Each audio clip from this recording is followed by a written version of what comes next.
Hello guys, আসসালামু আলাইকুম। আমি আছি মাশাআল্লাহ এগ্রো ফার্মের পক্ষ থেকে। আজকে দেখাবো কিভাবে পর্দা ব্যবস্থাপনা করবেন। তো দেখতে পাচ্ছেন এটা হলো আমার ফার্ম। তো কিছুদিন আগে আমি শুরু করেছি। তো দেখেন আমি কিভাবে দিছি, খুব সহজেই পারবেন। খুব সহজ একটা ইয়া।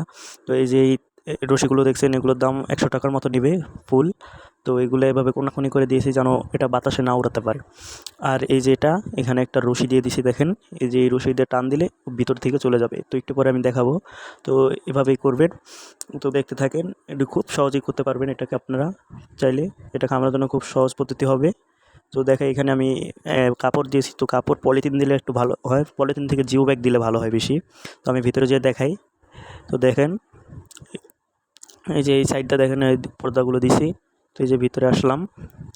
তো এই যে দেখেন আমি দেখাই যে এই যে রশিটা বের করছি, এই যে রশিটা, এই রশিটা দ্বারা টান দিলেই উপরে উঠে এসে পড়বে। দেখেন এই যে দেখেন উপরে উঠে এসে পড়ছে, আবার ছেড়ে দিলে নিচে চলে যাবে। তো এভাবেই আপনারা পর্দা ব্যবস্থাপনা করবেন। ওই সাইডেও দিছি আমি, ওই সাইডটা দেখাবো না কতটুকু পর। তো দেখেন এভাবেই করবেন। আর এই যে দেখতে পাচ্ছেন কি সুন্দরভাবে মুরগিগুলো রাখছি। মুরগিগুলো খুব পরিষ্কার করে রাখি। তো সবসময় চেষ্টা করেন মুরগিগুলো পরিষ্কার করে রাখতে। তাহলে মুরগিগুলো ভালো থাকবে, সুস্থ থাকবে। তো আজকে এই পর্যন্ত ভিডিও। ভালো থাকুন, সুস্থ থাকুন। আসসালামু আলাইকুম।